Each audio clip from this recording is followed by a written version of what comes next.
Welcome back to Going Hard Speaks. This is Antonio McCray here with Tamara Manning. In today's digital world, it takes more than just talent. It takes consistency, strategy, and purpose. This is the story behind Extremely Busy Entertainment and how the digital media turns vision into reality. Can you introduce yourself and tell us how Extremely Busy Entertainment is all about? My name is Tamir Manning, the CEO of Extremely Busy Entertainment. And Extremely Busy Entertainment consists of a lot of things. It's not just one thing, because I have different businesses that I work out of Extremely Busy Entertainment. Like one would be me DJing, and then the other one would be me doing interviews, and the other would be me showing people my lifestyle on a daily basis. And it's just consists of hard working and always staying busy. Where did name come from? The name come from it's so crazy where the name actually come from, because I had brothers and uncles, and they just always just started seeing the word extremely busy. Like before they have fun, they be like, we about to get extremely busy. So I used to sit down and just think about it, extremely busy, I could do something with that. Being extremely busy, especially in this digital world now. So I just ran with I just brought together and did Extremely Busy Entertainment. When did you find out that you were going to start DJing for certain events on campus?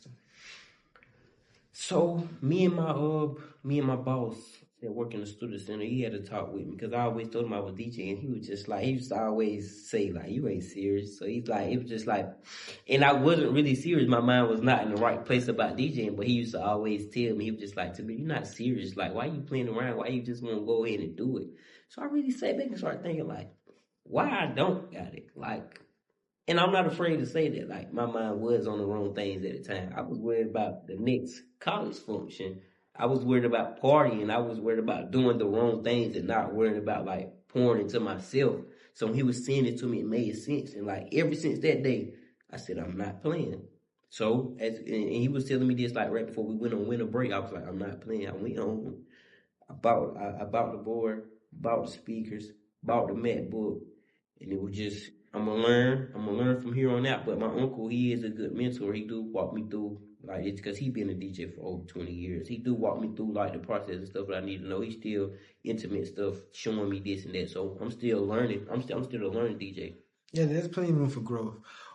What do people think about when they hear I want people to think about when they hear that, they want to work.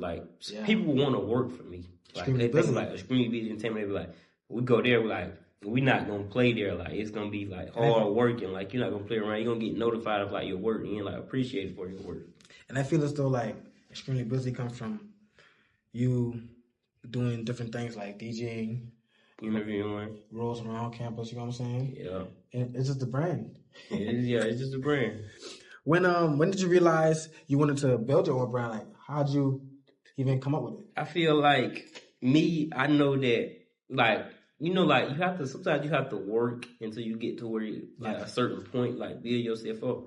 I just knew not working for them, just continuously working for somebody. I just knew that was not me. I knew I just had to get my own. It was I had to work, I had to stay down and wait for it though.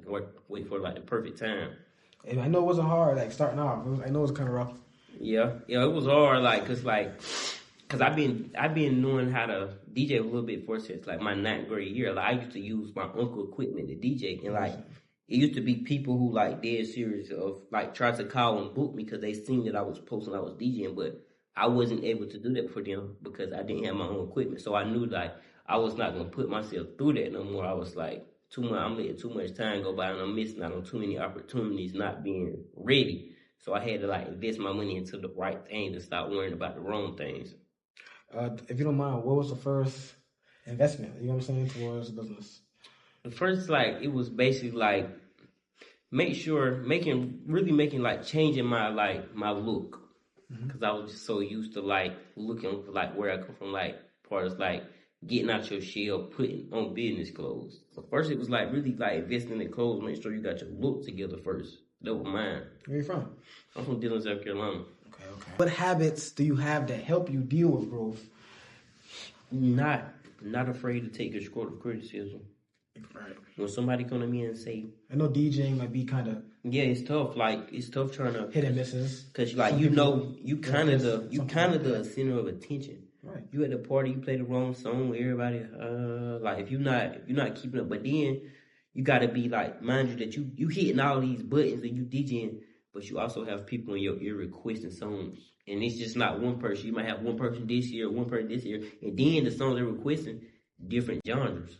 You might have a reggae song over here, and then you might have a hip hop song, and then somebody might come request a love song. So you like, how do I manage all this? Right. So yeah, I would definitely say that.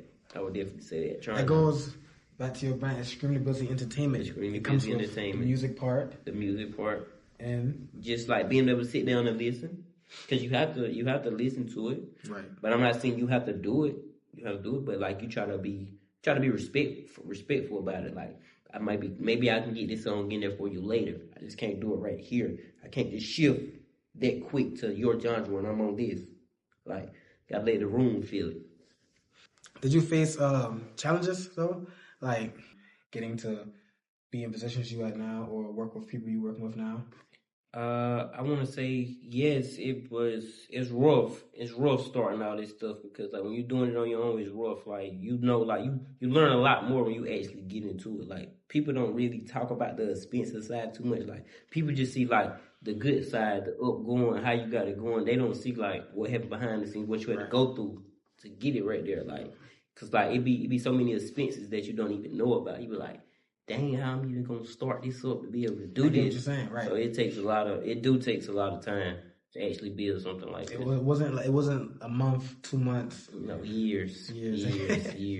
What kept you motivated?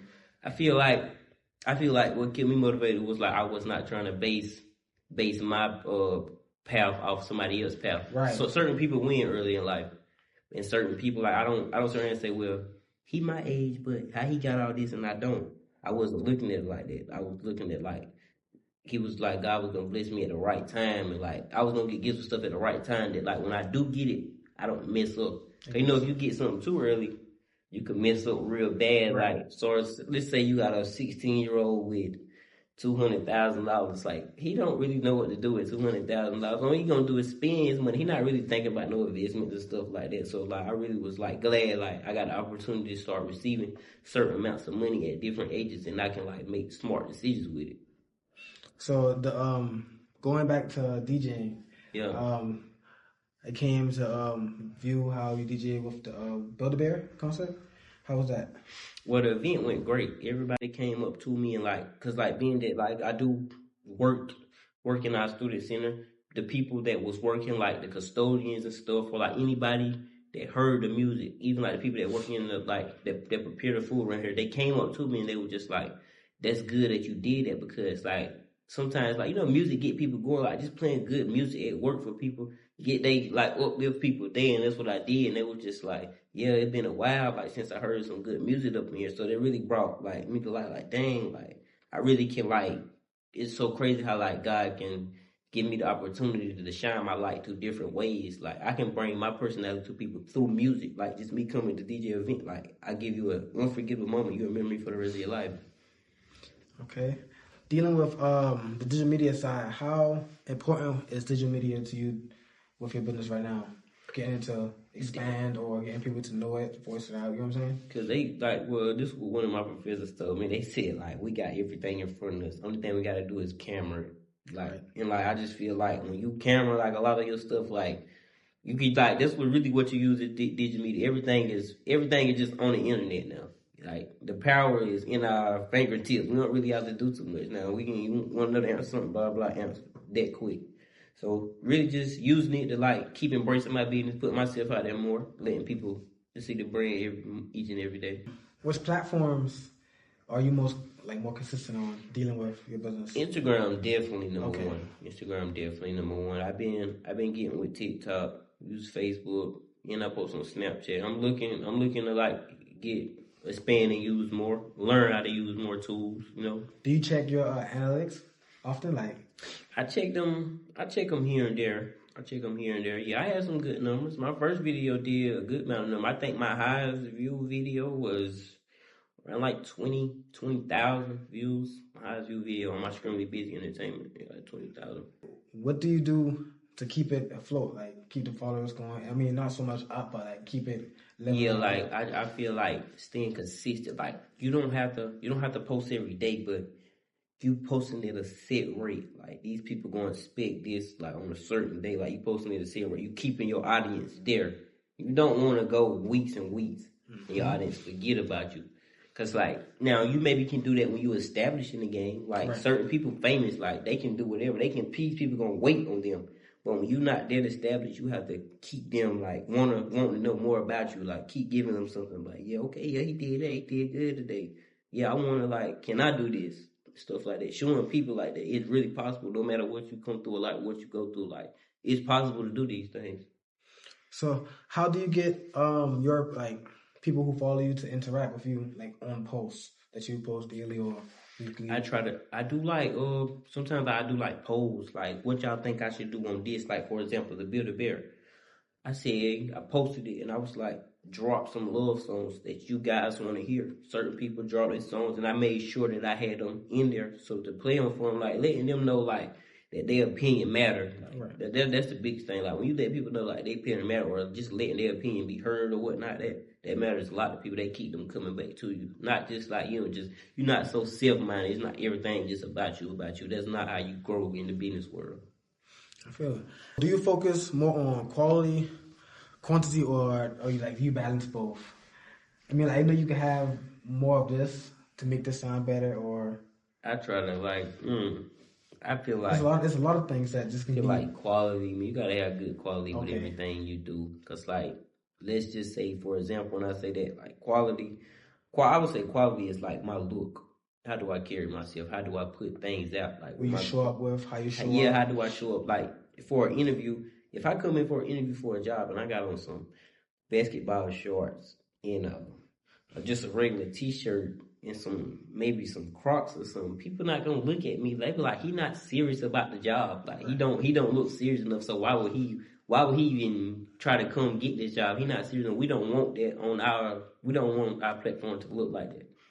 So yeah, they're really good quality. Have you had any setbacks you had to go through, like dealing with building and getting to where you are now? Yeah, I definitely had setbacks. Setbacks basically like my financial literacy, like how did I handle money at the time? Like learning more about handling money. I feel like when you go through something so many times, you start to learn like, okay, I'm gonna stop doing this so I can do that. Like basically, like sometimes you have to be strong enough and be like, I can't buy that them new Jordans right now. I can't buy that new whatever came. I just can't do that right. I can't try to keep up with everybody else. That ain't going like I had to really sit down and like tell myself, no, I'm not doing it. I'm really gonna do something that's gonna make me some more money.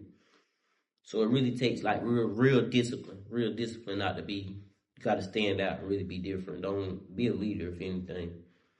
What are some different things you try to like do as you go throughout your business career? You saying like more things that I want to add? Yeah. Ooh, that's a good question. It's like right now, I know what changes. Cause like all my bookings come straight through my DM. I want to get a website. Okay. I want to get a website. Nobody ain't gotta ask me, is you available this day? They will have that day in the hour ranges. Yes, I wanna get that. So yeah, I'm definitely gonna put that in the works fast. Right now, I'm being like extremely hard on like the upcoming of my DJ business because I've been real booked up with that. So growing that more and more, but I always wanted to be like a sports commentator. So I feel like still looking for internships is that, and like get a good internship that, let's just say I do get a job in there, like I could put that through Extremely Busy Entertainment, like letting them know like that I do this is so many categories that I do. And like managing it, like so from the outside world, they'll be like, how is he managing all these things? That goes back to Extremely Busy Entertainment. Yeah, like it really matched the name. It's really gonna show them like that it can be done. I really want to show them like you ain't gotta. Don't let nobody tell you that you gotta do this, you gotta do that. You can really do anything that you really put your mind to. You sit down, and you create a plan. You really can get a lot of things done that you think you can't get done. Like I'm 21 years old with 3 jobs. You don't even have a staff for any of your. It's just you. It's just me. I'm doing stuff. It's just me. It's Busy Entertainment, though. Extremely Busy Entertainment. It's just me. What are the biggest lessons you've learned? be grateful for everything. Like I really like when I say be grateful for anything, like be grateful for anything. If somebody give you something to your business, even if it ain't hundreds of dollars, like let's just say like it's just seconds, like be grateful for that. Like that mean a lot that somebody even wanted to like invest in your business. Like recently this past weekend, I DJ'd for one of my aunt's son's birthday parties. And she came up to me afterwards, she was just like, send me all your information. I'm gonna get you a cloth to go over your table that say my DJ name. I'm gonna make you some business cards. Like just having people like that around you that want to pour back into your business that like they see you doing something good. So yeah, like really, really be grateful to anything that anybody that pour in your business. Tell people thank you. Even though that they spent their money with you, like don't just think that like, okay, I'm just out here making money. No, be thankful and like try to negotiate with people. Everybody can't meet your partner. I ain't saying like just shortchange yourself, but like if somebody constantly booking with you and like they may need you, but they might be short on something, like try to understand one time, cause like that could be you, and like that was me. Like I had to try to negotiate with people. Like, I ain't always have it, so like I always try to give like a good price on my like what I charge people. So if you can go back, what would you do differently? If I could go back, what would I do differently? Probably I would have spent my money on DJ equipment right before I came to college. Okay. I wouldn't have been trying to buy no new Jordans, new clothes. I would have invested my money right then and there if I knew like it was gonna be how fast it shot up. Right. If I would have knew that, I wouldn't have. Yeah, I wouldn't have played around with it. I would have went ahead and did it immediately. I would have came to college as a DJ freshman. Do you have any advice for like upcoming business owners or people who wanted to start it? Yeah, I mean, so like I said earlier, like if anybody else want to start a business or procrastinating about starting a business, like do not hesitate. Start today. You ain't got to go all out, but work slow and try to do 1% a day. As far as like even if you're doing like just learning about your business more, just reading up on it. How did barbers start? How did hairstylists start? How did DJs start? How did maybe singers or artists start? Like how did they start? Like what is their story? Like just go learn about like what they had to go through. Like what did they do well, even content creators. Just start on something. What separates people who succeed from those who tend to give up? It's like I say these two things. It's either you're gonna quit or you're gonna keep going. Both of them hurt. If I keep going, guess what? It's hard. It's hard if I keep going. Yeah. But if I quit, it's hard if I quit. How am I gonna pay my way and I quit? Like, but keeping going, cause think about it. When you keep going, you still gotta wake up every day and give 110%. Even that you keep going, that's hard to do. Like some days on my like roughest days, sometimes you gotta look at yourself and clap your own hands that you made it out of bed this morning. Right. Like that's what you really have to do. Like just say I made it to work on time today. I got through from the time work started and I got off. And you sometimes gotta go home and give yourself a clap because nobody else ain't gonna do it. Sometimes you gotta pat your own back. I know sometimes you wanted to quit, but what made you keep that strive and keep that ambition to keep going? The purpose, the reason I started. Right. I sit back and be like, why would I quit? And I started for this reason. Like, I know why I started. I know where I come from, so I know exactly where I'm trying to go. So yeah, like, don't quit off.